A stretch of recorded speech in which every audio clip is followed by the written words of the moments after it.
다음 키워드, 통계청 뒤늦은 후회입니다. 지금 강신욱 통계청장이 국내 경기가 2017년에 정점을 찍고 내려오고 있다, 이런 발언을 해서도 논란이 되고 있어요. 네, 어저께 통계청이 아주 의미 있는 발표를 하나 했어요. 자, 경기 동행지수 선행 변동치라는 것인데요. 이게 현재 경기가 어떤 상황을 가고 있느냐, 동행지수 순환 변동치입니다. 그런데 이것은 현재 상태의 경기를 판단하기 때문에 며칠 좀 지나봐야 알 수 있는 거예요. 현재 상태를 바로 측정할 수 있는 과학적 수단은 없습니다. 그런데 통계청 발표에 따르면 이 동행지수 순환 변동치로 보니까 우리나라 경기가 이미 2017년 2분기부터 하강 국면에 들어갔더라라는 이런 판단이에요. 강신욱 통계청장이 와서 저 대목을 굉장히 세심하게 집중 분석을 했는데요. 자, 2017년도 2분기부터 경기가 하강 국면으로 거꾸로 지고 있었다라는 게 우리 경제에 어떤 중요한 시사점을 던지느냐. 자, 이 경제 정책은 경기가 너무 과열됐을 때는 좀 꺼주고 또 경기가 나쁠 때는 부양시키고, 이것이 경제 정책의 가장 중요한 정책 방법입니다. 경제를 이 정부가 좌지우지할 수는 없는 거예요. 그러나 정부가 할 수 있는 경제정책의 가장 큰 기능이 바로 이 연착륙을 할 수 있도록, 또는 경기가 나쁠 때 올라갈 수 있도록, 경기 나쁠 때는 부양정책, 경기가 과열될 때는 진정화 정책을 펴야 되는 겁니다. 그런데 자, 2년 전 상황을 돌아보니까 새 정부가 출범한 게 2017년 5월이죠.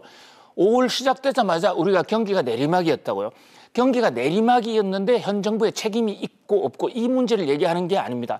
자, 경기는 과거 정부의 책임 때문이라도 경기가 내리막일 수 있고 또 세계 경기 추세에 따라서 내리막일 수가 있어요. 중요한 것은 경기가 내리막인데 우리는 그 당시에 경기를 더 죽이는 정책을 썼다. 대표적으로 지금 자막에도 나온 것처럼 세금을 인상하지 않았습니까? 세금 인상은 경기가 좋을 때 하는 거예요. 미국의 트럼프 대통령 같은 경우는 세율을 내렸습니다. 그뿐만 아니죠. 최저임금 인상도 소득 분배 정책인 동시에 또 경기 관리 정책일 수가 있거든요.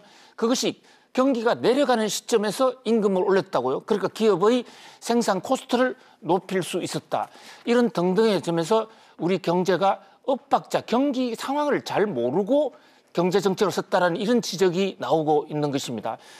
우리가 병원에서 의사, 명의가 되려면 또 환자 처방을 잘하려면 이 환자가 무슨 병을 앓고 있느냐 굉장히 중요하거든요. 고혈압 상황에서 고혈압을 촉진시키는 정책을 선다든지 저혈압 상황에서 혈압을 더 떨어뜨리는 정책을 펴게 되면 사람은 죽게 됩니다.